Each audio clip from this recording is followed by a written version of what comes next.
And now we're going to talk about the people controls. So we are still in Annex A controls, okay? And we're going to consider the Annex A controls that speak about people. Now, this section is relatively short, okay? So there are only 8 controls relating to people, and we're going to go through them one by one. So the first one relates to screening. 6.1, which is saying that background verification checks on all candidates to become personnel shall be carried out prior to joining the organization and on an ongoing basis, taking into consideration applicable laws, regulations, and ethics, and be proportional to the business requirements, the classification of the information to be accessed, and the perceived risks. So here what the standard is telling us is that first of all, we have to understand the types of information that each job title would have relating to your information security management system. Those who are at very high levels, who will therefore have access to very sensitive information, should undergo a much more rigorous background verification check than other people who will have less access to critical information. That's one. And two, when it comes to screening, we can use any method for screening that we would like. Having said that, the standard is specifically saying that we should do some type of check prior to joining the organization and also on an ongoing basis to make sure that we are always getting the latest information about the people working within our organization. 6.2 is terms and conditions of employment, and the standard here is saying that the employment contractual agreements shall state the personnel's and the organization's responsibilities for information security. So here we have to explicitly define within the terms and the employment contract the roles and responsibilities that each job title, each person will have to have in terms of information security.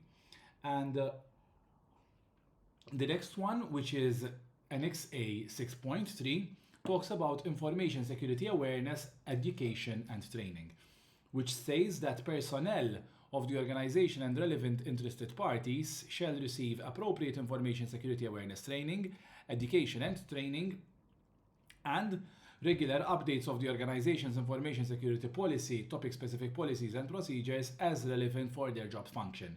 Naturally, this is an extension of clause 7.2 and of the clause relating to awareness when it comes to ISO 27001, but ultimately what we're saying over here is that we're going to invest time and money to make sure that people are fully aware of whatever they need to understand when it comes to information security to be able to do their job properly. The next one, 6.4, relates to disciplinary process. So a disciplinary process shall be formalized and communicated to take actions against personnel and other relevant interested parties who have committed an information security policy violation, if I may add, on purpose.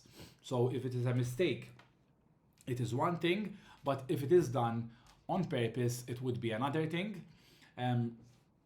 Honestly, personally, when I'm working with my clients, I like to include the disciplinary process as part of the employment contract, stating that the company would of course reserve the right to use the full extent of the law to proceed legally against any person, both employee and third party, should there be a violation of the information security principles within the organization. But of course there can be other processes or systems in place to make sure that a disciplinary process is available for the organization. Now, 6.5, responsibilities after termination or change of employment. Information security responsibilities and duties that remain valid after termination or change of employment shall be defined, enforced and communicated to relevant personnel and other interested parties. So for example, if I'm working with an organization and I'm responsible for certain elements of their information security management system, or maybe to handle their account management, for example, after leaving the organization, that doesn't dissolve me of my responsibilities to not share certain information. And these types of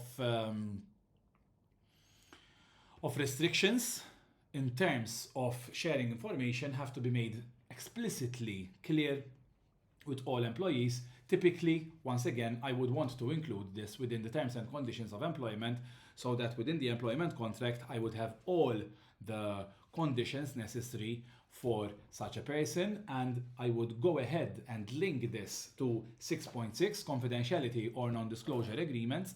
So confidentiality or non-disclosure agreements reflecting the organization's need for the protection of information shall be identified, documented, regularly reviewed, and signed by personnel and other relevant interested parties. So once again, here I would want to make sure that such agreements for confidentiality and NDAs are part and parcel of the employment contract, so that when the person is signing the employment contract that they are joining the organization, they would automatically be signing terms like terms and conditions of employment, topics about the disciplinary process, responsibilities after termination or change of employment, confidentiality, and non-disclosure agreements.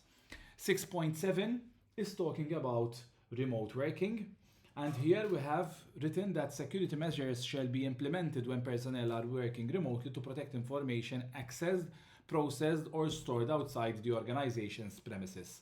Nowadays, this has become quite a normal occurrence for most organizations, especially those working within the tech industry and thereby looking for ISO 27001 certification. And I'm guessing there's no more straightforward approach to this except to create a remote working policy that can be communicated to the employees as and when needed, typically when they join the company on a periodic nature, and should there be any changes to the remote working policy, which might include elements like, for example, or it might be linked with acceptable use of devices, or it might include provisions that, for example, they must connect to the company network using a VPN or other technological measures that are going to be employed by the organization to ensure that the company's data is protected even when people are working outside of the physical premises of the organization.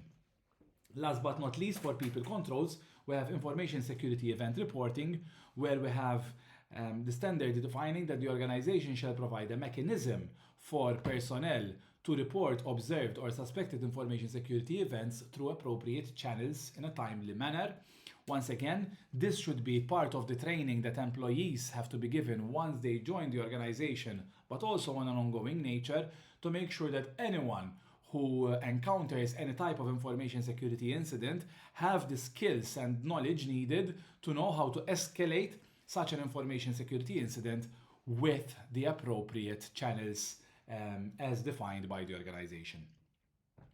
That's all I have to say about Annex A controls, people controls. I hope that you found this useful. In the next video, we're naturally going to cover the next section, which is physical controls. Thank you so much.